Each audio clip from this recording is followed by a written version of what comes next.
Welcome back to the show, everyone. As you can see, I am joined by... Bienvenidos de nuevo al programa todos. Como pueden ver, me acompaña Ben Norton, presentador de Geopolitical Economy Report. Primero, las noticias.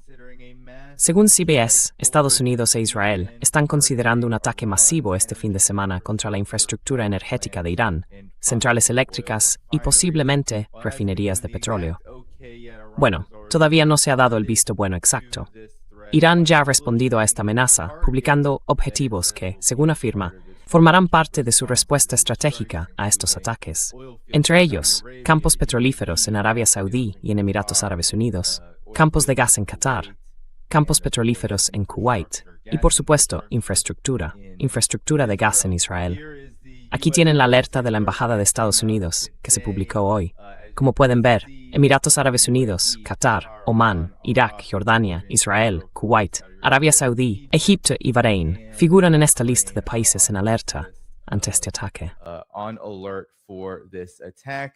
And this comes, Ben, as the United States... Y esto ocurre, Ben, cuando Estados Unidos parece estar retirándose de algunas zonas. Ha habido evacuaciones masivas de bases estadounidenses en Kuwait y Jordania. Ahora, parece que en Irak han retirado las últimas defensas aéreas estadounidenses que quedaban allí. E Irán ha estado llevando a cabo ataques diarios en Irak contra fuerzas kurdas aliadas, incluso cuando Estados Unidos no ha atacado directamente. Así que Ben, sé que has estado cubriendo en tu canal la situación de la guerra contra Irán. Quiero que entendamos estos acontecimientos. ¿Por qué Estados Unidos e Israel parecen afirmar y decir que van a bombardear Irán con este ataque masivo y que van a ir contra infraestructuras energéticas en un ataque que, según dicen, podría durar un par de días? Es algo bastante curioso. Me pregunto qué opinas al respecto.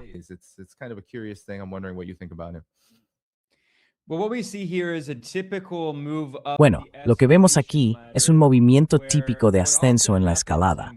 Lo que suele ocurrir en una guerra es que al principio, un líder arrogante dice que esto va a ser rápido y fácil, que llevará solo unos días o unas semanas, pero acaba durando cada vez más y se prolonga. Y el agresor sigue subiendo en la escalada después de que el otro bando, que se defiende, responde.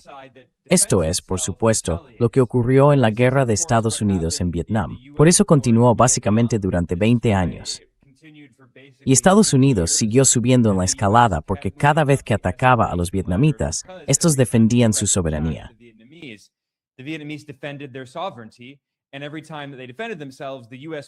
Y cada vez que se defendían, Estados Unidos lo presentaba como otro ataque horrible y decía que tenía que responder.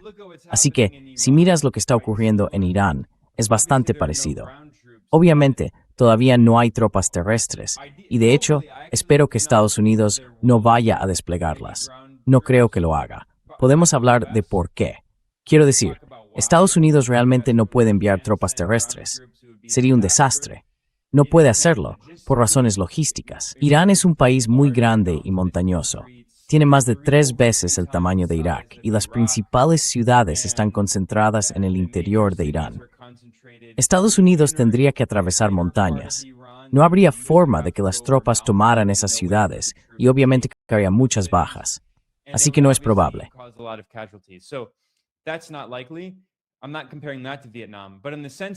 No lo comparo con Vietnam, pero en el sentido de que Trump pensaba que esto sería una operación muy rápida y fácil, ahora hay muchos informes, filtraciones desde dentro de la administración Trump.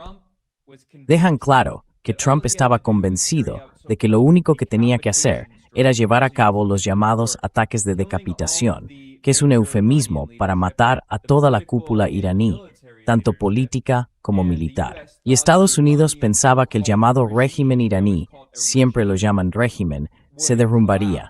Se creyeron su propia propaganda. Pensaban que el gobierno iraní era muy frágil, que no tenía mucha base de apoyo, y asumieron que bastaba con empujar un poco.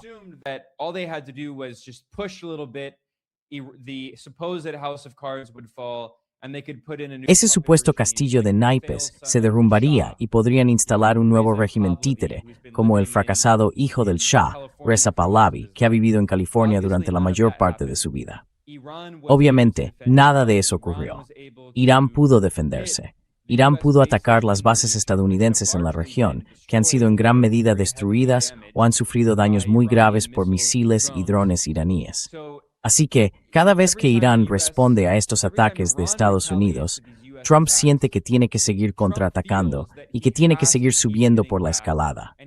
Hemos visto esta tendencia una y otra vez. Así que, supuestamente, Estados Unidos afirma que el 28 de julio, Irán llevó a cabo estos ataques contra bases estadounidenses, especialmente en Jordania. Y Trump dijo que esto es inadmisible.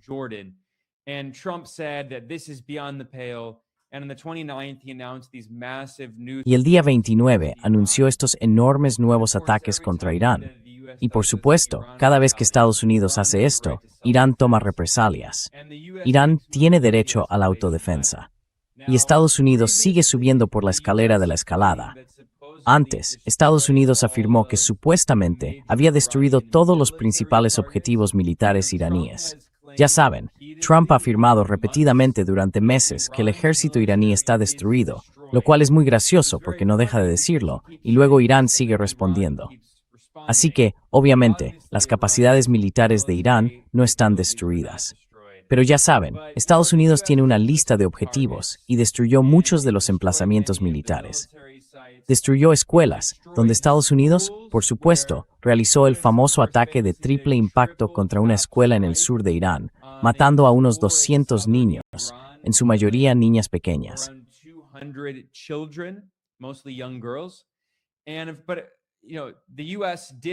Pero ya sabe, Estados Unidos al principio, aunque estaba atacando esos objetivos civiles, estaba destruyendo muchos de los objetivos militares convencionales. Y ahora Estados Unidos sigue subiendo en la escalada. Según se informa, Estados Unidos e Israel están planeando ataques masivos contra infraestructuras energéticas. Eso incluye centrales eléctricas, para dejar literalmente a los iraníes a oscuras, para que los civiles iraníes no tengan electricidad. Esto es un crimen de guerra. Son instituciones civiles. Es infraestructura civil.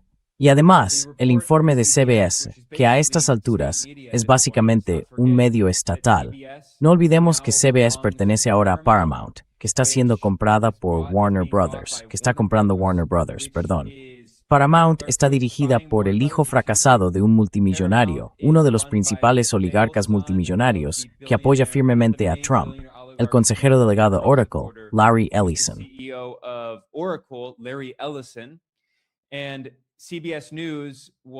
Y CBS News ahora pertenece a Paramount, que pertenece a la familia Ellison. La compraron y pusieron al frente a algunos partidarios de Trump de derechas, propagandistas como Bobby Weiss para dirigirla. En fin, CBS News es básicamente, ya saben, un medio estatal de facto. Están muy cerca de la administración Trump. Está claro que la Casa Blanca de Trump está filtrando esta historia a CBS como advertencia contra Irán.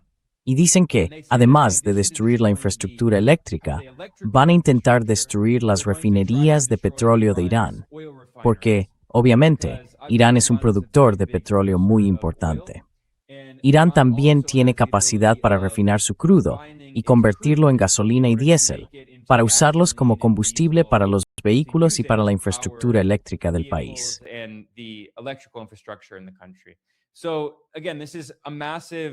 Así que una vez más, esto supone un enorme salto en la escalada, e Irán va a responder.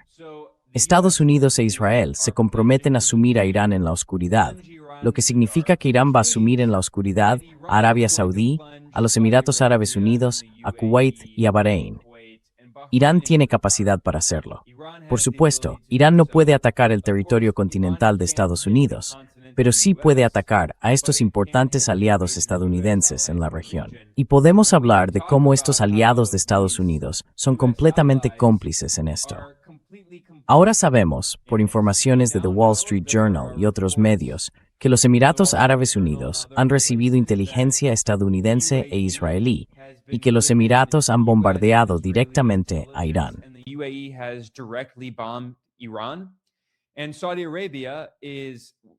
Y Arabia Saudí. Esta misma semana, Arabia Saudí estaba trabajando con el ejército estadounidense para bombardear a grupos iraquíes, a combatientes iraquíes aliados con Irán.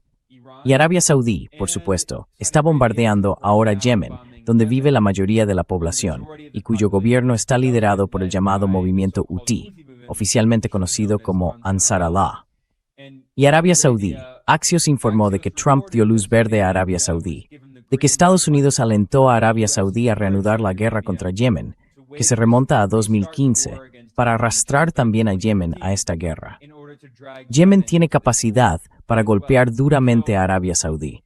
Ya ha atacado infraestructura petrolera saudí.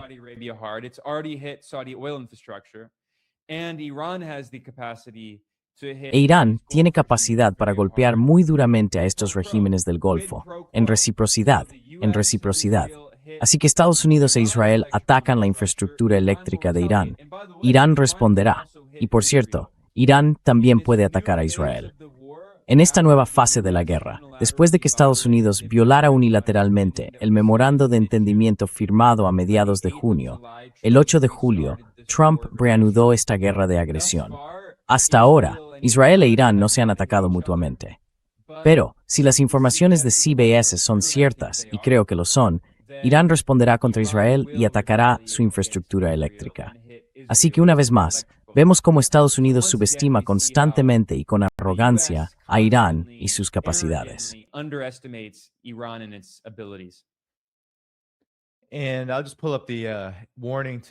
Voy a mostrar la advertencia del Departamento de Estado a las embajadas estadounidenses. Y la vuelvo a mostrar porque en el resumen dice muy claramente que se espera una escalada significativa con Irán y sus aliados en Oriente Medio durante los próximos días. El entorno de seguridad sigue siendo muy volátil y dinámico, con posibilidad de un rápido deterioro, con poco o ningún aviso previo. Así que sí, esto es, por supuesto, una anticipación y una señal a Irán de que esto va a ocurrir. Y como decías, Irán tiene capacidad para hacer todo esto que has mencionado, Ben, en términos de responder.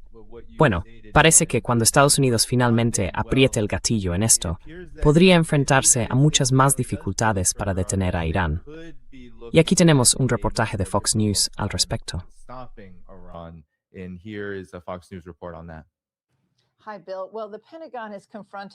Hola, Bill. El Pentágono se enfrenta a una realidad cada vez más evidente tras meses de combates en Irán. Las reservas estadounidenses de interceptores para defensa antimisiles se están reduciendo tanto que los planificadores militares están valorando si pueden mantener el actual ciclo de ataques de represalia limitados.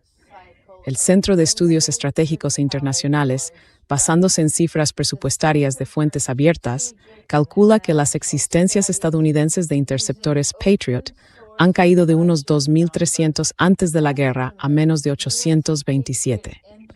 Mientras tanto, los interceptores THAAD han pasado de 452 a menos de 278. El CSIS advierte de que reconstruir esas reservas podría llevar 3 años o más. Interceptors have dropped from 452 to fewer than 278. CSIS warns rebuilding those stockpiles could take 3 years or more. La estrategia de Irán parece consistir en atacar bases estadounidenses, obligando a Estados Unidos a gastar interceptores defensivos de misiles tan sofisticados como los Patriot y los THAAD. Así, obliga al Pentágono a asumir mayores riesgos para defender a las tropas estadounidenses cuanto más se prolongue el conflicto.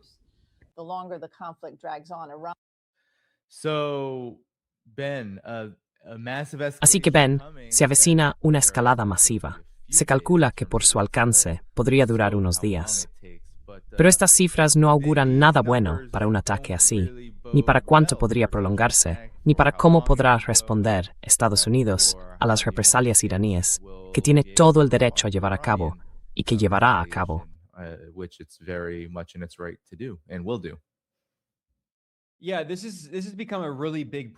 Sí, esto se ha convertido en un problema realmente grande para el ejército estadounidense.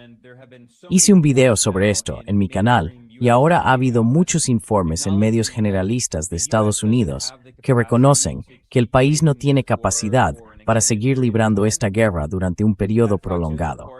Ese informe de Fox News lo explicó bastante bien, y esas cifras son probablemente las más precisas. He visto estimaciones más conservadoras. Ya saben, The Wall Street Journal publicó un gran reportaje sobre esto. pero como mucho Estados Unidos tiene menos de 1,000 interceptores Patriot restantes. Para quienes no lo sepan, el sistema Patriot es un sistema de defensa aérea. Los interceptores son simplemente misiles que se utilizan para derribar otros misiles.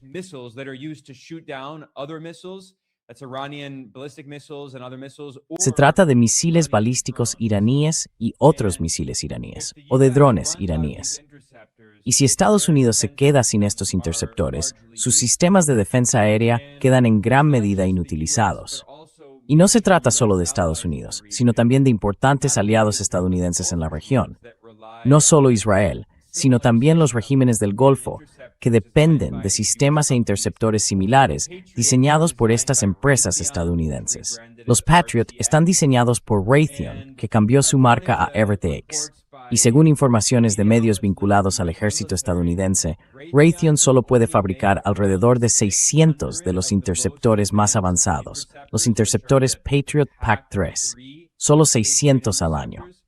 Y como acaba de mostrar ese informe, Estados Unidos inició esta guerra de agresión contra Irán el 28 de febrero.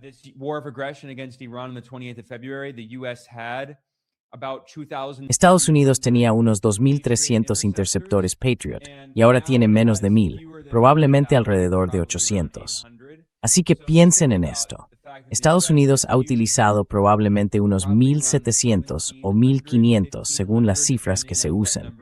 Algunas personas dijeron que al principio tenían 2,500, en fin. Digamos que utilizaron 1,500 según las cifras del CSIS. Eso significa más de 2 años de producción. Por eso dijeron en su informe que llevaría 3 años. Ahora bien, lo curioso es que lees todos esos informes de prensa y, sin excepción, mencionan a China. Y dicen que esto es una gran amenaza porque Estados Unidos no tiene las armas que necesitaría para luchar contra China. Lo cual, sinceramente, es absurdo. Estados Unidos ni siquiera puede derrotar a Irán.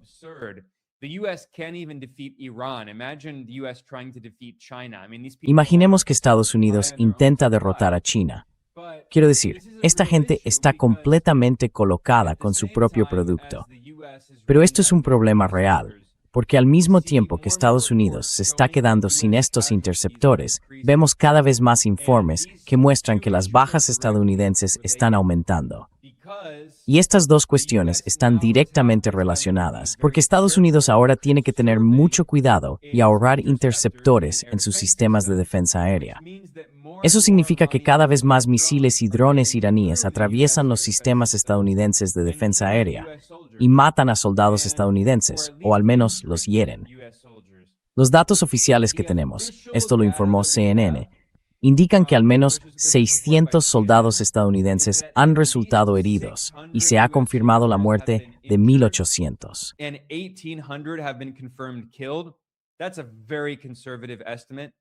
Esa es una estimación muy conservadora, especialmente en cuanto a las muertes. Ya sabe, cuando usamos cifras de bajas, incluimos tanto las muertes como los heridos. Pero ha habido muchos informes, incluido uno de The New York Times, que cita fuentes del gobierno de Estados Unidos, según los cuales el Pentágono ha estado rebajando deliberadamente esas estimaciones, infravalorando sin duda las muertes e incluso los heridos. Y el Pentágono no ha dado una rueda de prensa desde hace casi 3 meses. Así que es muy probable que Irán esté con más daños que antes. Y Estados Unidos no tiene capacidad para mantener esto durante varios meses más. Por eso, de hecho, el 24, el 25. On the 24th, 25th, the US announced a so-called pause. Estados Unidos anunció una supuesta pausa, dependiendo de en qué zona horaria estés. Y Trump dijo que iban a pausar los ataques estadounidenses, mantener conversaciones de paz con Irán y volver a la mesa de negociación. Ahora bien, obviamente Irán no confía en Estados Unidos, porque Estados Unidos ha hecho esto repetidamente. Dice que va a haber negociaciones y las utiliza como tapadera para lanzar ataques sorpresa contra Irán. Esto es exactamente lo que ocurrió en junio del año pasado, cuando Estados Unidos e Israel lanzaron esta guerra de agresión, después de que Estados Unidos hubiera participado en varias rondas de conversaciones con Irán.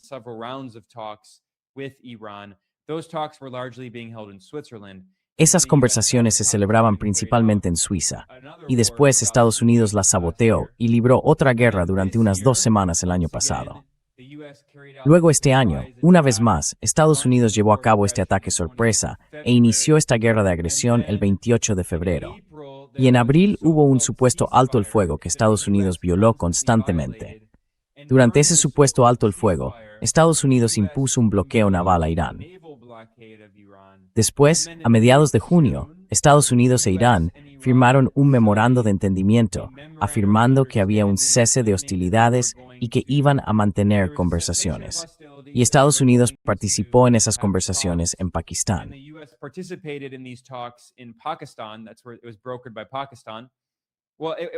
Fue ahí donde Pakistán medió el acuerdo. Bueno, perdón, no estaban en Pakistán, pero Pakistán medió en las conversaciones. Y Qatar también ayudó a acoger estas conversaciones. Y luego, por supuesto, el 8 de julio de la nada, Trump declaró que el memorando de entendimiento estaba muerto y volvió a lanzar ataques contra Irán. El 14, el ejército estadounidense volvió a imponer su bloqueo naval a Irán. Pero entonces, casi 2 semanas después, el 24 o 25, Estados Unidos anunció esta pausa porque no puede seguir escalando. No tiene los misiles que necesitaría realmente para mantener bajas las bajas. Pero 4 días después, el 29, Trump declaró de nuevo que la pausa había terminado.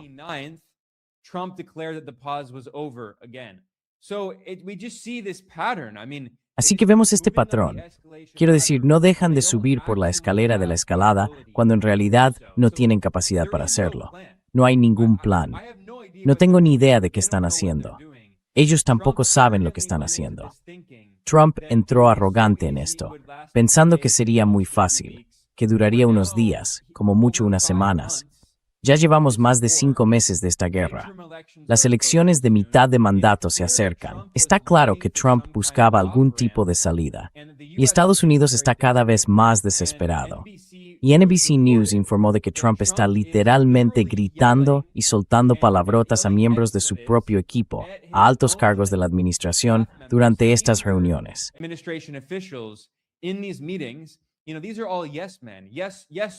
Sabes, todos son unos lacayos. Sí, sí, señor Trump. Sí, el emperador Trump hará lo que usted quiera. Sí, señor.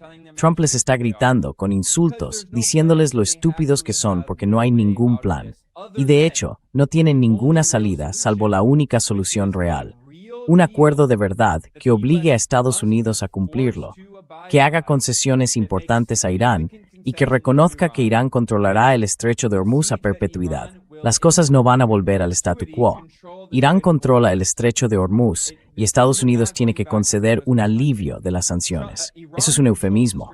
Eso es lo que dicen los medios. Estoy cayendo en su trampa.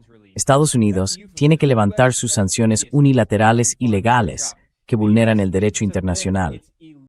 Eso es lo mínimo indispensable.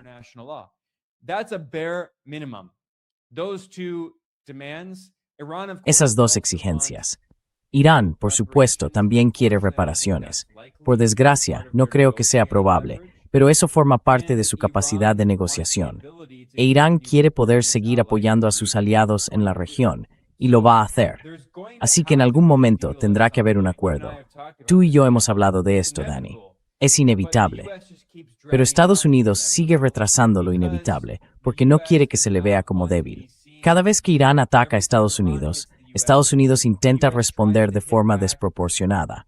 Así que Estados Unidos sigue subiendo por la escalera de la escalada. Pero como hemos establecido, Irán tiene dominio de la escalada.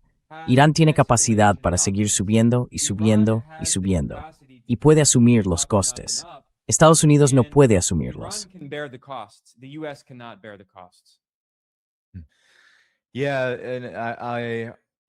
Sí, y a menudo vuelvo a un informe de NBC de hace una semana más o menos, que decía que en el transcurso de esta guerra, Irán ha lanzado al menos 9.000 de lo que llaman proyectiles, ya sean misiles o drones, desde que Estados Unidos e Israel iniciaron esta guerra. Y ahora, al disminuir estas cifras, las cifras de interceptores, Irán no está demostrando que no tenga quizá otros 9.000 que pudiera lanzar. Y con cada vez menos defensas, eso significa que la proporción de misiles que impactan frente a los que no impactan va a empeorar cada vez más para Estados Unidos. Pero también quería señalar que ahora hay informaciones de evacuaciones en Bahrein y Qatar. Así que el ejército estadounidense está intentando vaciar todo lo posible antes de estos ataques. Ahora Ben, quizá puedas hablar del papel de Israel aquí. Es la primera vez en bastante tiempo que la administración Trump se ha mostrado directa sobre la posibilidad de que Israel vuelva a entrar en la contienda y coordine ataques. ¿Cómo interpretas esto? ¿Y cuál es tu reacción?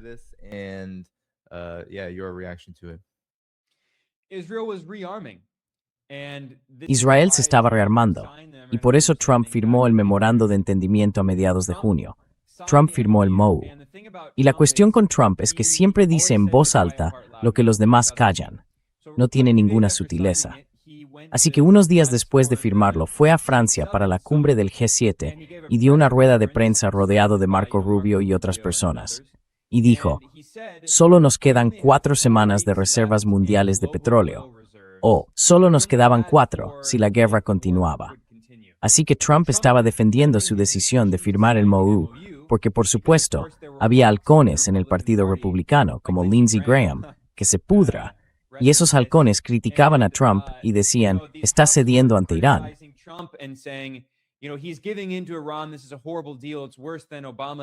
Este es un acuerdo horrible. Es peor que el acuerdo de Obama. Y Trump se defendía diciendo, miren, si la guerra hubiera continuado sin el memorando de entendimiento, nos habríamos quedado sin petróleo en 4 semanas. Así que, por supuesto, Estados Unidos estaba aprovechando ese tiempo, ante todo, para intentar estabilizar el mercado del petróleo. Y el precio del crudo sí cayó de forma bastante considerable después de que se firmara el memorando de entendimiento a mediados de junio, aunque los precios del petróleo no bajaron hasta el nivel anterior que tenían antes de que Estados Unidos iniciara esta guerra a finales de febrero. Y también hemos visto que cuando Trump violó unilateralmente el memorando de entendimiento el 8 de julio, el territoriet de Ames Rainbow en bloquearbod en Ethesda Einend.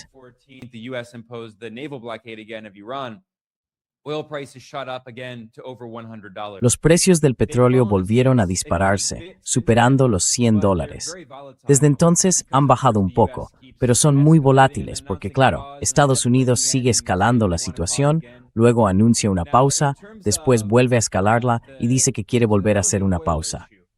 En cuanto a, ese era el asunto del petróleo. Por cierto, Estados Unidos sigue sacando petróleo de su Reserva Estratégica de Petróleo. Es la SPR. Y actualmente está en su nivel más bajo desde 1983. Pueden consultar la web de la EIA estadounidense, la Administración de Información Energética.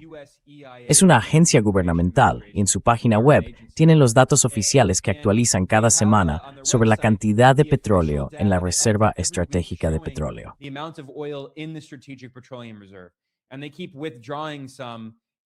Y siguen retirando parte de ese petróleo, porque claro, es la ley básica de la oferta y la demanda.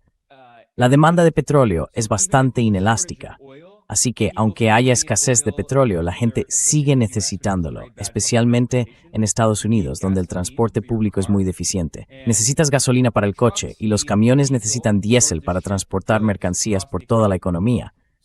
Así que el petróleo, la demanda de petróleo es muy inelástica.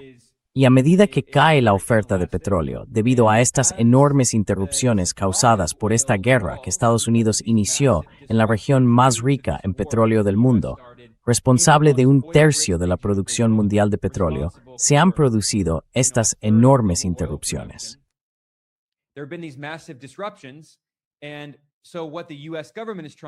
Y lo que está intentando hacer el gobierno de Estados Unidos, sí, estos son los datos oficiales, es liberar millones de barriles de petróleo de la Reserva Estratégica de Petróleo para aumentar la oferta e intentar estabilizar los precios.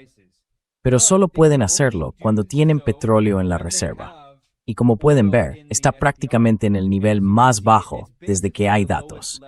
Y cada semana que lo reviso, se actualiza y baja más y más. Y por cierto, hay algunos informes al respecto. El Wall Street Journal publicó un gran artículo sobre esto.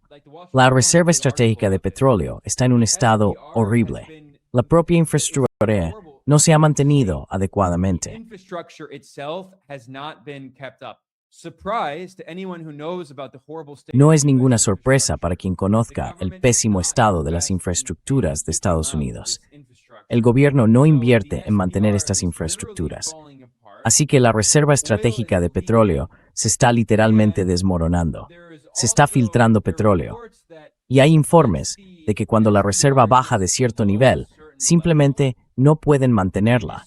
Es decir, tiene que haber una cantidad mínima de petróleo o las cosas empiezan a fallar. Así que Estados Unidos, en lo que respecta a... Ni siquiera he hablado de la situación de las armas. Ese fue uno de los principales motivos que Estados Unidos firmó este memorando de entendimiento, junto con la cuestión de las limitaciones de los interceptores Patriot de la que hablamos. Es un asunto importante. Ahora, preguntabas por Israel. Pues está ocurriendo lo mismo en Israel.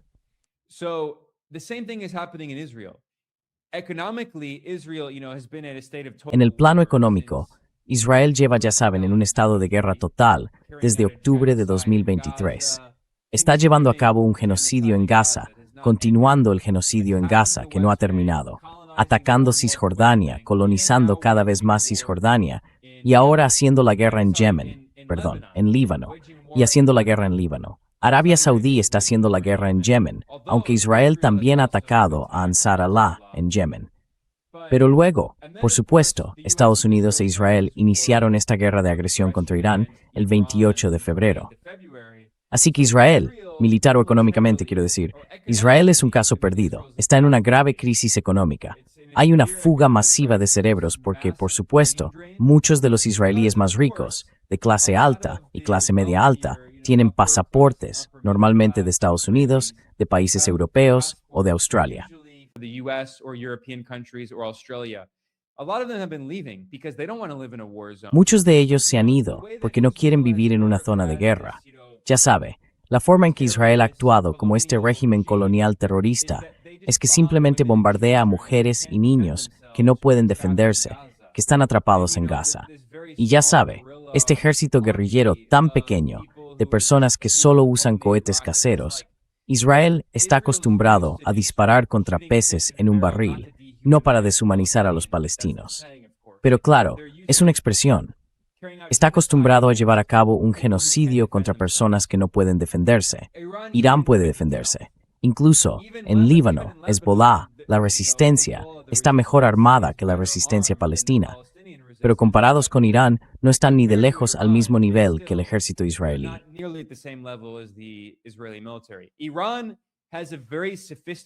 Irán tiene un ejército muy sofisticado, con misiles hipersónicos, drones avanzados y misiles balísticos. Irán sí tiene la capacidad de golpear duramente a Israel. Así que esta es la primera guerra en la que los israelíes están viendo realmente por primera vez las consecuencias de las acciones de su régimen colonial de terror.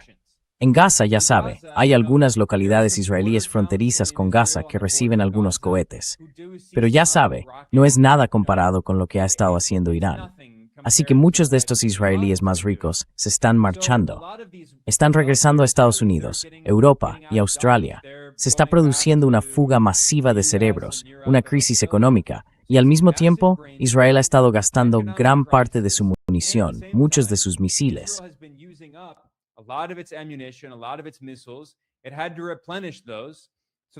Tenían que reponerlas. Así que esa fue otra razón por la que Trump firmó este memorando de entendimiento a mediados de junio, para rearmar a Israel. Pero antes hemos establecido que hay grandes cuellos de botella en el complejo militar industrial de Estados Unidos. Solo pueden fabricar una cantidad limitada de misiles, interceptores y otras municiones cada año. Y cuando se quedan sin ellos, se quedan sin ellos. Va a llevar varios años reponer todo eso. Así que creo que por eso, el mes pasado, el 8 de julio, Trump violó unilateralmente el memorando de entendimiento y reanudó por su cuenta la guerra contra Irán. E Irán respondió, por supuesto, en defensa propia. Y desde entonces, Israel no ha entrado directamente en la guerra. Por eso, Irán no ha atacado a Israel desde 2008, desde mediados de junio, desde que se firmó el memorando de entendimiento.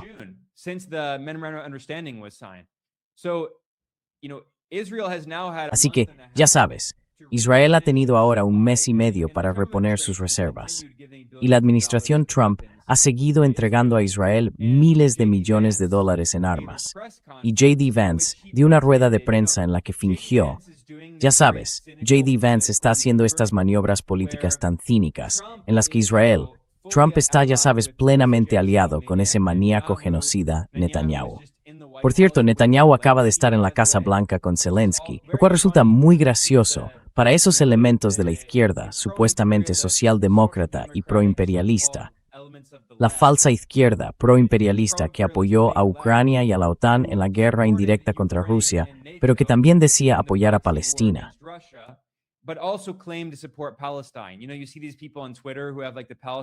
Ya sabes, ves a esta gente en Twitter que tiene, por ejemplo, la bandera palestina y la bandera ucraniana, y que no entiende los elementos básicos de la geopolítica y el imperialismo. Es un análisis totalmente infantil y ridículo. Bueno, ahora es imposible ignorar este hecho cuando Zelensky está en la Casa Blanca con Netanyahu y Trump. No puedes estar a favor de Palestina, de la OTAN y de Ucrania. Es absurdo. Y Ucrania se está sumando a esta guerra, dejando clarísimo que Ucrania también está en guerra con Irán y Palestina, apoyando a Israel. En fin, hasta ahora, la estrategia de Israel era que Vance, él quiere presentarse a presidente.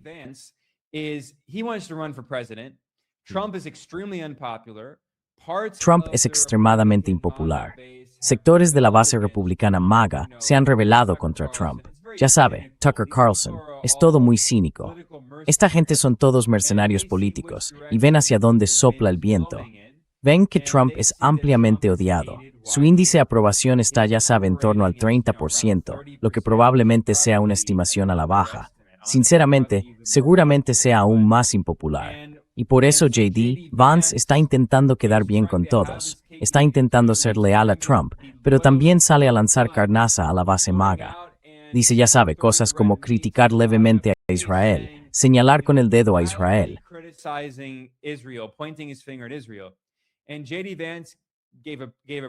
Y J.D. Vance dio una rueda de prensa en la que dijo, Israel debería estar agradecido porque le estamos dando a Israel miles de millones de dólares en armas. Un reconocimiento de que la administración Trump sigue armando a Israel durante el llamado cese de hostilidades y el llamado alto el fuego de ese periodo. Así que veremos qué ocurre en los próximos días. Creo que Israel va a volver a entrar, junto con Estados Unidos, en esta enorme escalada, atacando la infraestructura eléctrica y las refinerías de petróleo de Irán.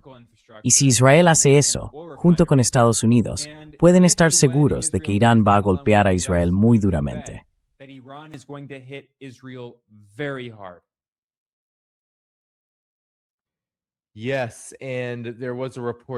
Sí, y hoy ha aparecido un informe, Ben, de The Washington Post. Lo comparte Open Source Intelligence.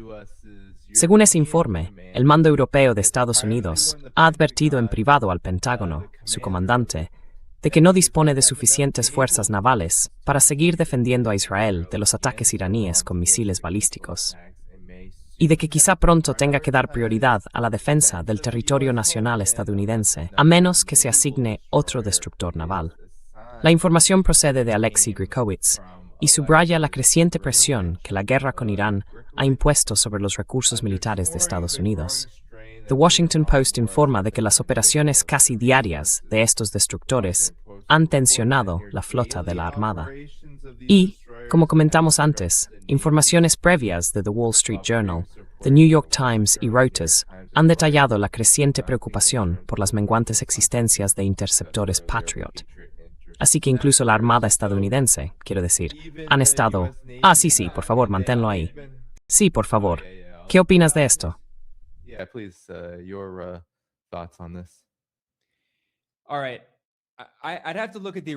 De acuerdo.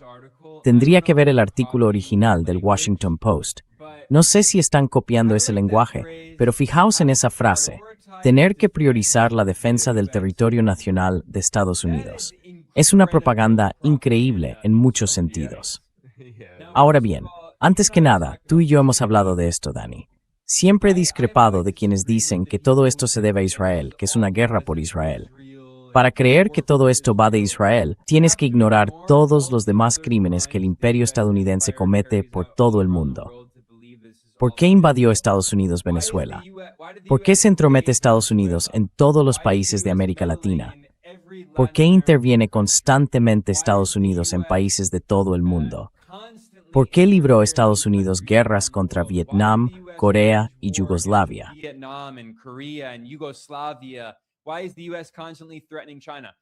¿Por qué Estados Unidos amenaza constantemente a China?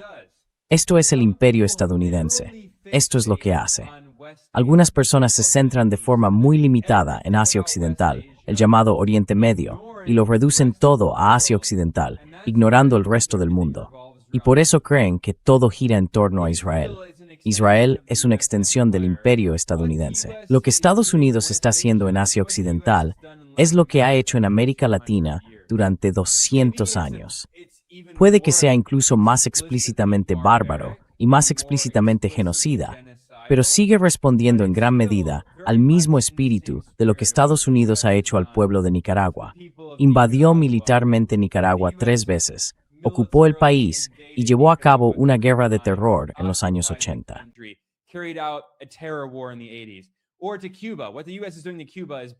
O Cuba. Lo que Estados Unidos le está haciendo a Cuba roza el genocidio. Quienes creen que todo gira en torno a Israel no están viendo el bosque por los árboles. Y sinceramente, están justificando al imperio estadounidense. Están blanqueando al imperio estadounidense. Lo que está haciendo Israel, el genocidio, es exactamente lo que Estados Unidos hizo en Vietnam, lo que hizo en Corea, lo que está haciendo en Cuba. Y es lo que hizo el imperio británico en Kenia durante el levantamiento Mau Mau. Es lo que hizo el imperio francés en Argelia durante la guerra de independencia argelina. Este es el rostro del colonialismo. En fin, sé que me estoy desviando un poco. No, está bien. Pero, en fin, no sé si utilizan ese término, pero bueno, la patria. Eso es. Ahí está. Sí, está en la publicación. El uso de esa palabra, patria, implica 2 cosas. Está claro que cuando usa el término patria, está respondiendo a este argumento de la derecha MAGA, según el cual esta guerra tiene que ver con Israel. Esta guerra tiene que ver con el imperialismo estadounidense. Pero estos republicanos, estos partidarios de MAGA, se niegan a reconocer que Estados Unidos es un imperio genocida y monstruoso, que ha estado en guerra durante toda su historia. Y antes de que se fundara, se fundó sobre el genocidio, la esclavitud y la limpieza étnica. Así que dicen que no, que la razón por la que esta guerra es mala es porque tiene que ver con Israel, y que en cambio deberíamos defender la patria. Así que la administración Trump está intentando responder a estos críticos diciendo que en realidad estamos defendiendo nuestra patria.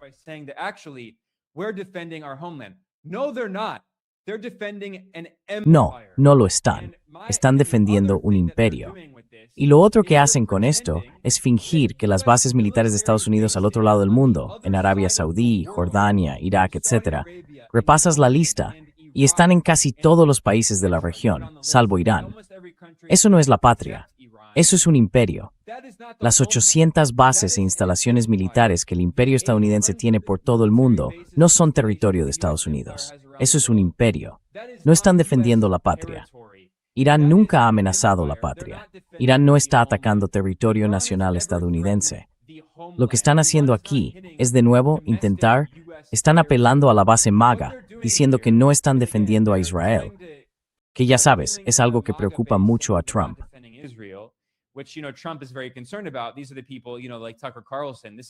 Esta es la gente, ya sabes, como Tucker Carlson. Este es su argumento recurrente. A Tucker Carlson le encanta el imperio estadounidense. Tucker Carlson, cuando supuestamente fue rechazado, cuando solicitó entrar en la CIA en los años 80, su padre dirigía la tapadera mediática de la CIA, el medio de propaganda de los medios estatales de Estados Unidos. Y Tucker Carlson fue a Nicaragua, desde donde estoy hablando ahora mismo, en los años 80, para apoyar a los escuadrones terroristas de la muerte de la Contra, respaldados por la CIA. A esta gente le encanta el imperialismo estadounidense, pero su crítica limitada a esta guerra concreta es que se trata de Israel. En cambio, quieren que Estados Unidos libre una guerra contra China, Venezuela, Nicaragua y Cuba. And Venezuela and Nicaragua and Cuba, the list goes on and on, right? So La lista sigue y sigue, ¿verdad? Así que eso es muy cínico. E incluso si les tomas la palabra, no están defendiendo su patria. Estas bases estadounidenses en la región no son el territorio nacional de Estados Unidos.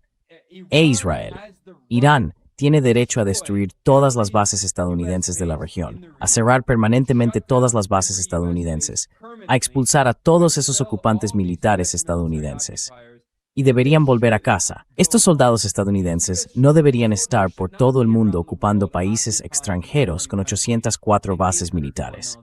Si Estados Unidos realmente se preocupara de verdad por la llamada patria, cerraría esas bases militares y dejaría de mantener este enorme imperio global, el mayor imperio de la historia. Ese lenguaje es muy cínico.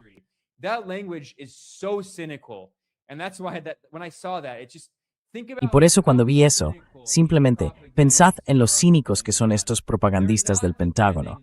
No están defendiendo la patria, están defendiendo un imperio global que existe para defender los intereses de la clase capitalista estadounidense. Wall Street, Silicon Valley, ya sabéis, las grandes petroleras. Y por cierto, esta semana han aparecido informes en todos estos medios de comunicación, según los cuales las grandes petroleras están sacando enormes beneficios de la matanza de iraníes, porque esa es la verdadera base social a la que sirve Trump. Todos esos grandes multimillonarios, y ahora el billonario Elon Musk, se están beneficiando de la guerra. Pero por supuesto, el Pentágono intenta decir que está defendiendo su patria. No está haciendo nada parecido.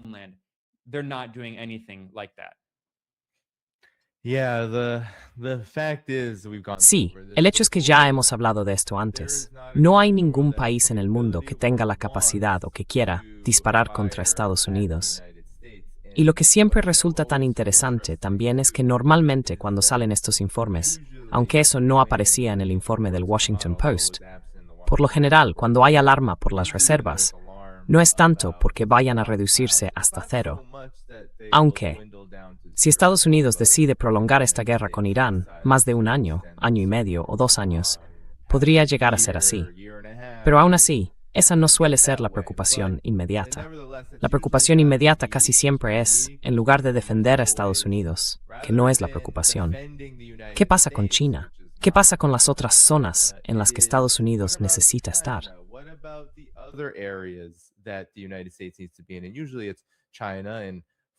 Y normalmente es China. Y especialmente para quienes pertenecen a la élite y están en el otro lado del consenso bipartidista de la élite a favor de la guerra, normalmente es Rusia, ¿verdad? Es como Rusia, China. Hace falta invertir más en guerra ahí.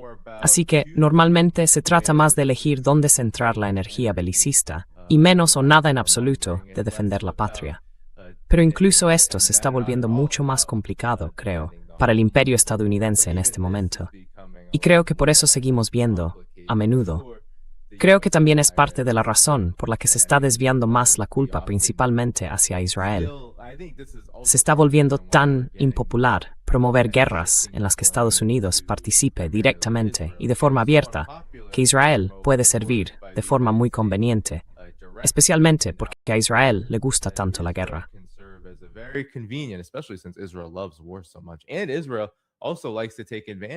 E Israel también suele aprovecharse de la guerra. Por ejemplo, cuando Estados Unidos se implica más en América Latina, Israel pone en marcha sus pequeños proyectos para promover los acuerdos de Abraham en la región, acercarse a los regímenes proestadounidenses y israelíes y a los líderes títeres del continente, de Sudamérica y del Caribe.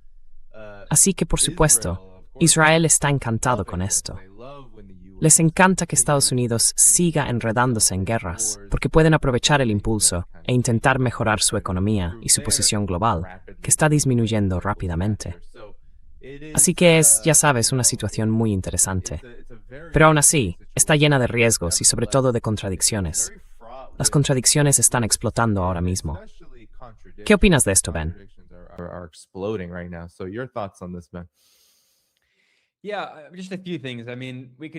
Sí, solo unas cuantas cosas. Quiero decir, podríamos hablar de esto durante mucho tiempo. Sí creo que representa una degradación política ver el cambio en el discurso. Si volvemos al movimiento de masas contra la guerra imperialista de Estados Unidos en Vietnam, en la que Estados Unidos mató a 3 millones de vietnamitas en una guerra de agresión abiertamente colonial, un lema habitual en el movimiento contra la guerra era no a la guerra de los ricos. No a la guerra de los ricos. Era una guerra por el imperio, una guerra para los ricos, para el capitalismo, para las grandes corporaciones. Y hoy dicen, no a la guerra de Israel. Es la misma guerra de los ricos. Son las guerras de Elon Musk y Jeff Bezos, y ya sabes, de la clase multimillonaria. Ellos son quienes siempre se benefician de todas estas guerras. Las grandes petroleras se están beneficiando ahora mismo. Big oil is profiting right now. The military-industrial complex. We're talking about Raytheon. El complejo militar industrial. Hablamos de Raytheon. El Pentágono ha adjudicado todos estos nuevos contratos a Raytheon para fabricar más interceptores Patriot. Siempre es su guerra. Es una guerra por el imperio.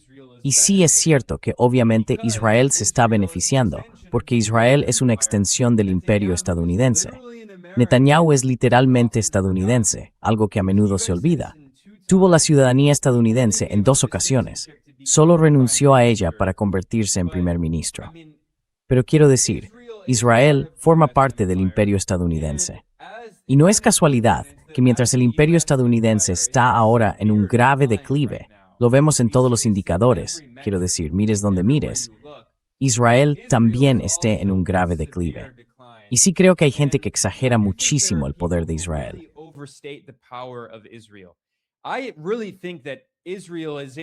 Realmente, creo que Israel está en su fase final de autodestrucción suicida. A muchos imperios, en el último momento de su existencia, les ocurre que se vuelven totalmente autodestructivos y bárbaros, dirigidos por auténticos maníacos que se han creído su propia propaganda y no entienden lo que está pasando. Esto es, por supuesto, lo que ocurrió en el Imperio Alemán. Quiero decir, Hitler no surgió de la nada. Hitler empleó muchas de las mismas tácticas genocidas y bárbaras que el Imperio Alemán había utilizado en el África Austral. Los campos de concentración surgieron cuando el Imperio Alemán creó campos de concentración para africanos como parte de sus guerras coloniales. Y el Imperio estadounidense tuvo campos de concentración para los nativos americanos cuando llevó a cabo el genocidio y la limpieza étnica de los nativos americanos.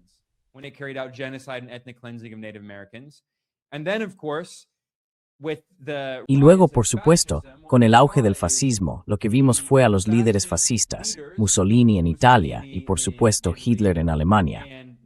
Pero también había fascistas por toda Europa. Todos los países europeos tenían un partido fascista. Y lo que hacían era utilizar las mismas tácticas que los regímenes coloniales habían empleado en sus territorios coloniales. Pero claro, a los occidentales no les importaba, porque eran súbditos coloniales no blancos. No les importaba lo que los británicos hacían en la India y en sus colonias de África. No les importaba lo que los franceses hacían en sus colonias de África. No les importaba lo que los portugueses y los españoles hacían en sus colonias de América Latina. Quiero decir, en última instancia, todo se basa en el racismo y en esa clase de arrogancia colonial.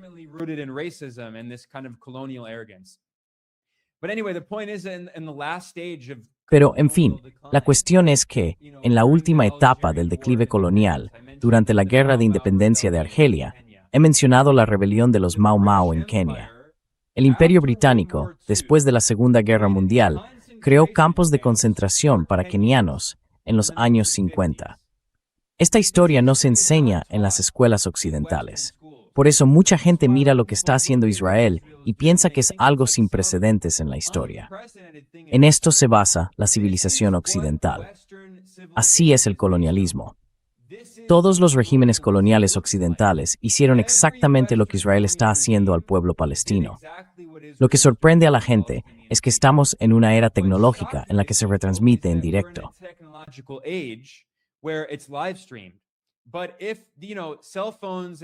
Pero si hubieran existido los teléfonos móviles, Internet y las redes sociales, cuando el Imperio Británico hacía esto y el Imperio francés hacía esto, podrían ver, habrían visto la cara bárbara del imperialismo occidental. Pero en fin, la cuestión es que creo que lo que estamos viendo es el declive terminal del imperio estadounidense y del régimen colonial israelí. Quiero decir, esto no es sostenible. Israel es odiado por la inmensa mayoría del planeta. Estados Unidos es cada vez más odiado por un número creciente de países. Encuesta tras encuesta lo demuestra. Por supuesto, China es ahora muy popular y en todo el mundo se considera con razón una alternativa que no es un régimen imperialista, genocida y enloquecido. China no tiene una historia de imperialismo. China no ha librado una guerra desde 1979. Así que, ya sabe, realmente creo que estamos viviendo un momento de transición muy doloroso.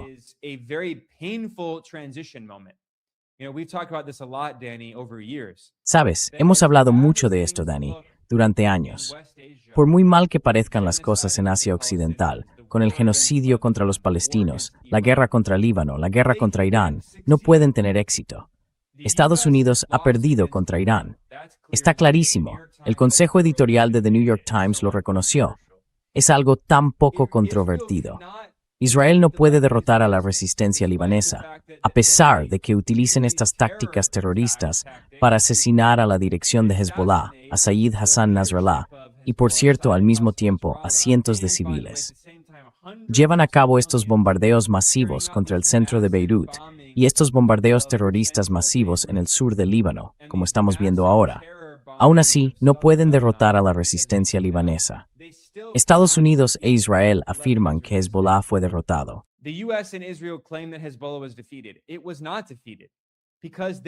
No ha sido derrotado porque creen en su propia propaganda.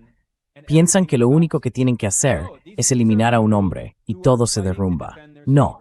Son personas que luchan por defender su soberanía. Israel no ha tenido éxito en Líbano. Israel, oficialmente desde 1982, ocupó el sur del Líbano durante 20 años, hasta que Hezbollah, la resistencia libanesa, los expulsó. Israel es ahora más débil que entonces, en los años 80. Israel tiene una tecnología más avanzada. Bien, de acuerdo, nadie lo discutiría. Y este es también el problema de Estados Unidos. Están colocados con su propio producto, creen en su propaganda, presumen de que gastan $1 billón al año. Trump quiere aumentarlo a $1,5 billones. Presumen de tener tanta tecnología avanzada, satélites y todo eso.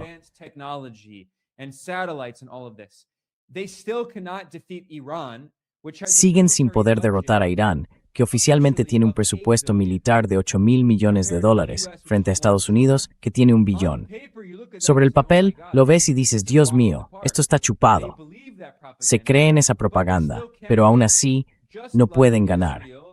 Igual que Israel tiene toda esta tecnología avanzada y presume de lo avanzado que es su ejército, tampoco puede ocupar por completo el sur del Líbano. La resistencia libanesa se lo está impidiendo. Así que realmente creo que estamos viendo una crisis seria, muy seria, del imperio estadounidense y del régimen israelí. Y no veo que dentro de 20 años el régimen israelí pueda resistir todas estas presiones, ni que el imperio estadounidense pueda seguir haciendo lo que hace hoy. Como seguimos diciendo, este movimiento hacia un mundo multipolar se está acelerando mires donde mires, salvo quizá en América Latina, por desgracia. Pero esa ya es otra historia.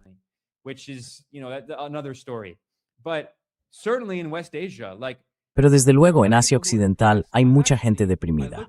Yo, en realidad, lo veo y es muy triste. Es trágico, es horrible, pero no estoy deprimido. De hecho, veo que el imperio está siendo derrotado y que Israel está cavando su propia tumba. Israel siempre ha sido un proyecto colonial de asentamiento totalmente insostenible, creado por occidentales, primero europeos y después estadounidenses, en el corazón de Asia Occidental. Participan en Eurovisión. Quiero decir, vamos, todos sabemos que esto es un puesto avanzado colonial occidental y no va a sobrevivir dentro de 20 o 30 años. Lo que estamos viendo es su fase final, terminal. Y como la fase final del imperio alemán y del imperio francés es muy sangrienta, muy triste y muy trágica. Pero ya sabe, eso no cambia el hecho de que está en un grave declive.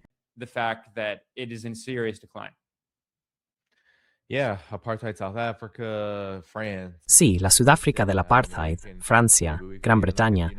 Quizá podríamos incluir incluso a Estados Unidos. Con todos estos imperios, suele ocurrir que en los últimos años, o quizá en los últimos varios años de su existencia, son igual de violentos, si no más, en sus intentos de detener ese colapso.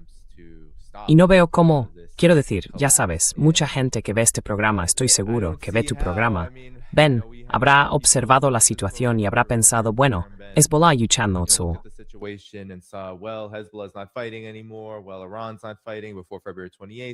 Bueno, Irán no va a luchar antes del 28 de febrero. Ya sabe, todos estos casos en los que quizá la resistencia sea la que está retrocediendo.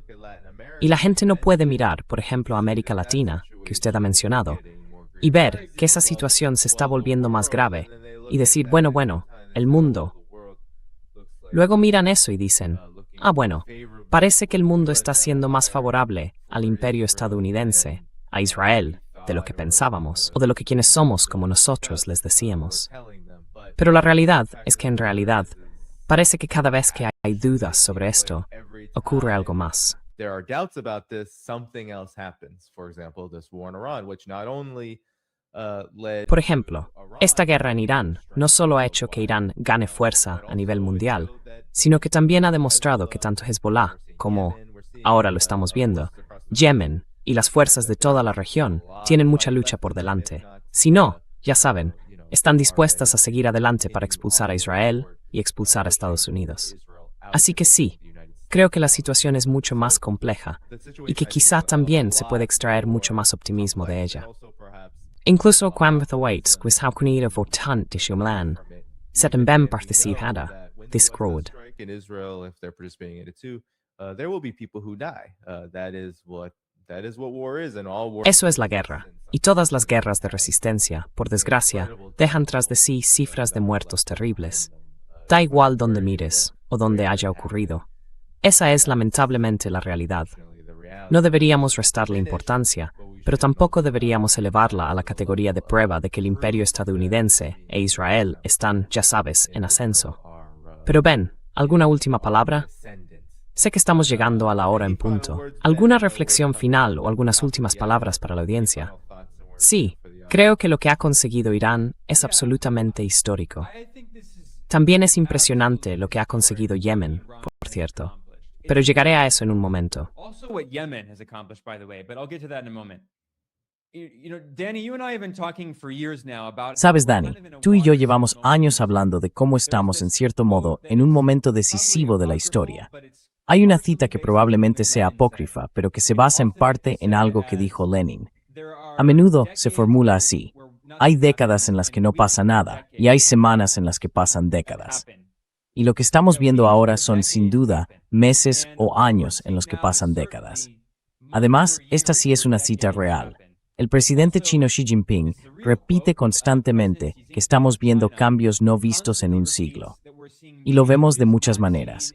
Tú y yo hemos hablado de esto, Danny, con esta transición hacia un mundo más multipolar, el ascenso de China, el hecho de que toda la OTAN no pudo derrotar a Rusia. Piensa en lo débil que era Rusia en los años 90.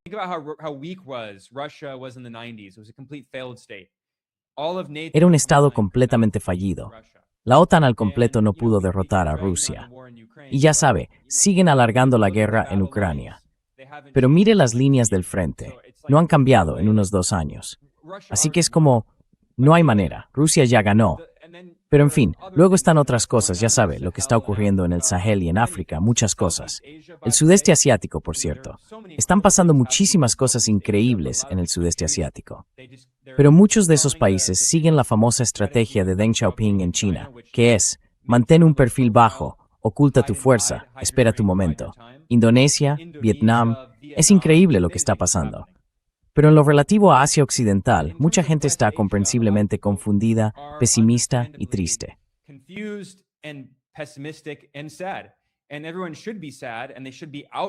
Y todo el mundo debería sentirse triste e indignado, porque es absolutamente bárbaro lo que Estados Unidos e Israel le han hecho a esta región.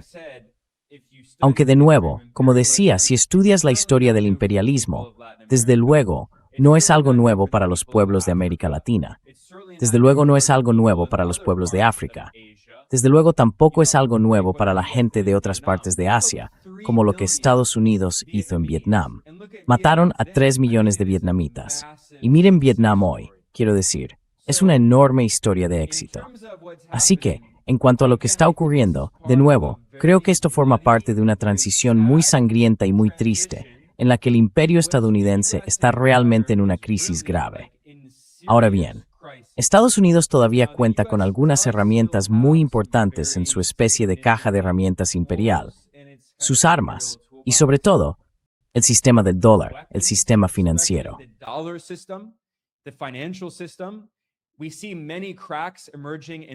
También vemos que están surgiendo muchas grietas en ese sistema.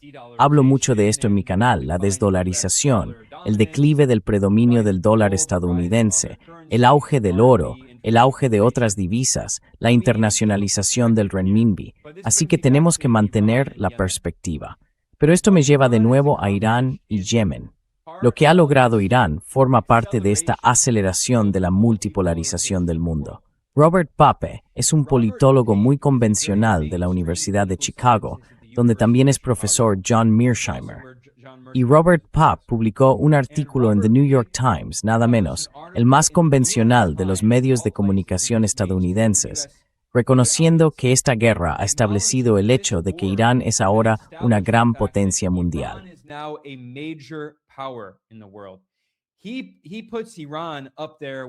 Sitúa a Irán al nivel de Estados Unidos, China y Rusia como una de las tres grandes potencias. Dice que Irán es ahora también una gran potencia porque va a salir de esta guerra, primero, ganándola, y segundo, aún más fuerte. Para empezar, el gobierno está más unido que nunca.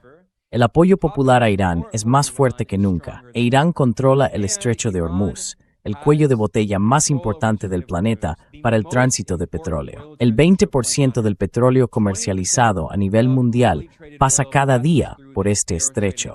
Y eso es un enorme instrumento de influencia para Irán, al que nunca va a renunciar. Así que Irán va a salir de esto más fuerte que nunca, lo que significa que Irán era la principal fuerza de apoyo material y económico para el resto del eje de la resistencia.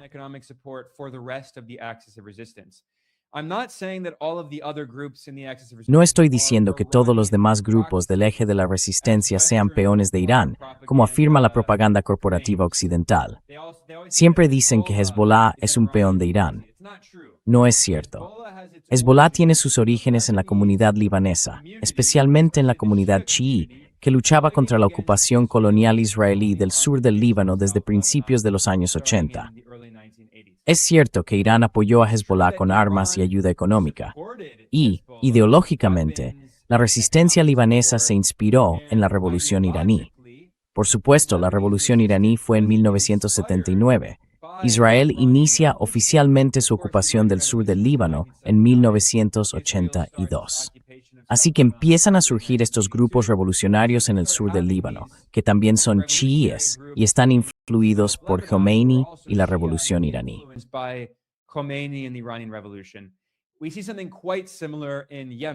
Vemos algo bastante similar en Yemen, con Ansar Allah, conocido como el movimiento Houthi, aunque ese es un término un tanto despectivo. Oficialmente se les conoce como Ansar Allah. Como he mencionado, lo que Yemen ha conseguido también es increíble porque Ansar Allah tiene su origen en la comunidad Zaidí, que es una secta chií del norte de Yemen. Y originalmente se creó para resistir la influencia wahhabí saudí. Yemen es el país más pobre de Asia Occidental. Arabia Saudí es uno de los países más ricos del mundo en términos de renta per cápita, porque sus ingresos petroleros están concentrados en unas pocas manos de ricos, ya saben, ricos aristócratas de la familia real. Y el régimen saudí ha exportado la ideología wahhabí por todo el mundo, especialmente en Asia Occidental.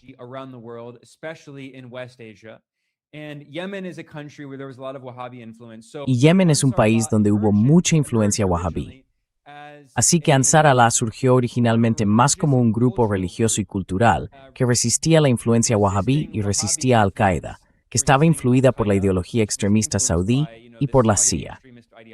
La CIA fomentó la expansión de la ideología wahhabí saudí desde los años 80, durante la guerra de la CIA, la guerra indirecta contra la Unión Soviética en Afganistán.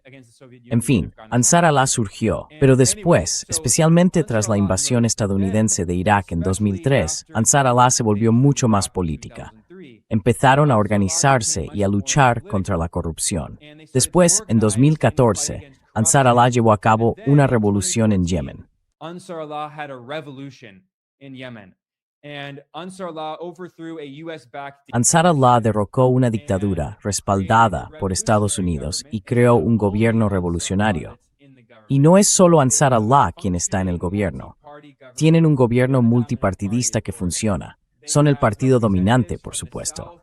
Tienen representantes del sur, tienen representantes de distintos sectores políticos y gobiernan sobre el 80% de la población yemení. Ellos son el verdadero gobierno yemení. El falso gobierno yemení, que reconoce la llamada comunidad internacional, es un régimen títere. Es totalmente ilegítimo. Tiene su base en el sur, donde vive el 20% de la población. E incluso en el sur hay facciones rivales que luchan por el control. Algunas respaldadas por los Emiratos Árabes Unidos, otras por Arabia Saudí, etc. Así que, dado que Ansar Allah lideró una revolución, el pueblo yemení tuvo una revolución.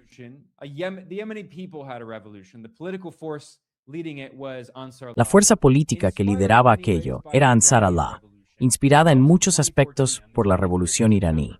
Eso fue en 2014, el 21 de septiembre. Y unos meses después, en marzo de 2015, Estados Unidos presionó a Arabia Saudí, utilizándola como intermediaria para librar una guerra brutal contra Yemen. Emplearon el tipo de tácticas que Israel ha usado contra los palestinos. Tácticas genocidas, hambre masiva, destrucción de centros de abastecimiento de alimentos y la muerte de cientos de miles de yemeníes durante años. Y sin embargo, Estados Unidos y Arabia Saudí no lograron derrotar al pueblo yemení. No lograron derrotar a Ansar Allah. Siguen en el poder, son más fuertes que antes. Y el año pasado, el ejército estadounidense lanzó una campaña de un mes, una guerra contra Ansar Allah, para que Estados Unidos pudiera imponer su control sobre el Mar Rojo, y fracasaron.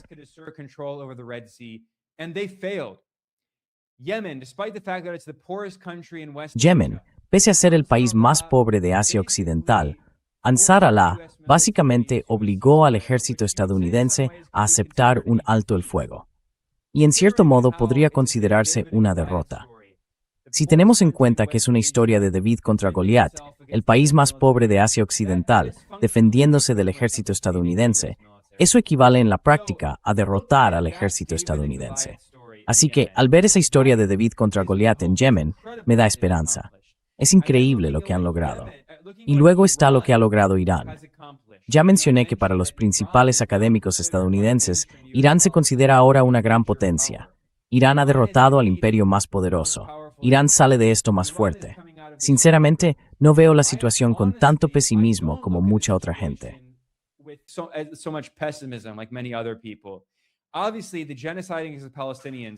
Obviamente, el genocidio contra los palestinos es horrible. Es espantoso.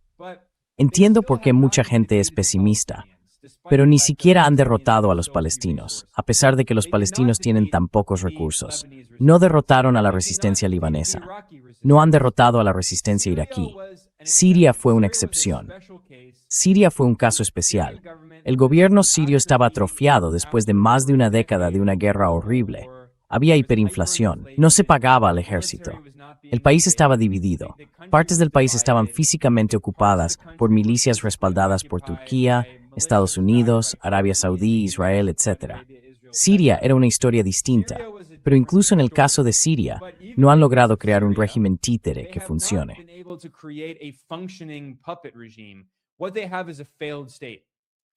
Lo que tienen es un estado fallido. Siria es un estado fallido a todos los efectos. Ciertas partes del territorio están controladas por distintas milicias. Apenas hay un gobierno central unificado. Han destruido Siria. De acuerdo, también es muy triste. Pero no han destruido las otras partes principales del eje de la resistencia. Así que miro la situación y pienso que este es de nuevo un momento de transición difícil. Y que dentro de 20 o 30 años, el mundo será un lugar muy distinto. Estados Unidos será mucho más débil. Y sinceramente, no creo que el régimen colonial israelí pueda sobrevivir a la reacción internacional contra esta monstruosidad genocida y bárbara que es. tendrá que cambiar de forma fundamental. It's going to have to fundamentally change. Whether that means, I'm not saying that necessarily is going to be Que eso signifique, no digo necesariamente que vaya a ser el colapso total del régimen israelí, pero tendrá que producirse un cambio completo en su carácter, en cómo es, con el reconocimiento de que los palestinos son mayoría y de que nunca podrán expulsar a todos los palestinos que son mayoría. Tendrá que haber algún tipo de desenlace como el de Sudáfrica. Y hasta entonces, quiero decir, veo cada vez más deterioro y cada vez más violencia, pero no comparto la opinión de que no haya esperanza. Tengo la opinión contraria. Creo que este es, en muchos sentidos, el periodo de transición, muy difícil, que nos llevará a una situación política en el mundo que, en última instancia, idealmente, será algo mejor para la mayoría global.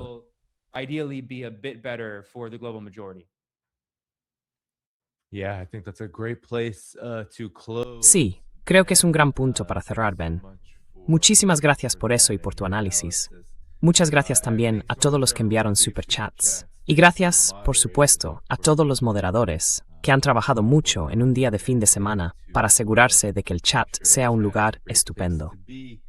Volveré mañana a la 1 de la tarde, hora de la costa este, a la misma hora, con el profesor Mohamed Marandi. El canal de YouTube de Ben Norton, Geopolitical Economy Report, también está en la descripción del vídeo. Aseguraos de pulsar el botón de me gusta. Echad un vistazo a su canal. Todas las formas de apoyar este programa también están en la descripción del vídeo. Patreon, Substack, miembro de YouTube, todo eso.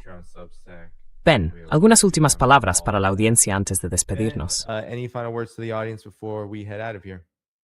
No, seguid así de bien. Me alegra saber que vais a contar con Mahmoud Marandi. Es uno de los mejores analistas. Está en Irán, así que todo el mundo debería verlo. Seguid así, Dani, y espero con interés nuestra próxima conversación. Sí, no, yo también. Lo mismo digo. Gracias, Ben.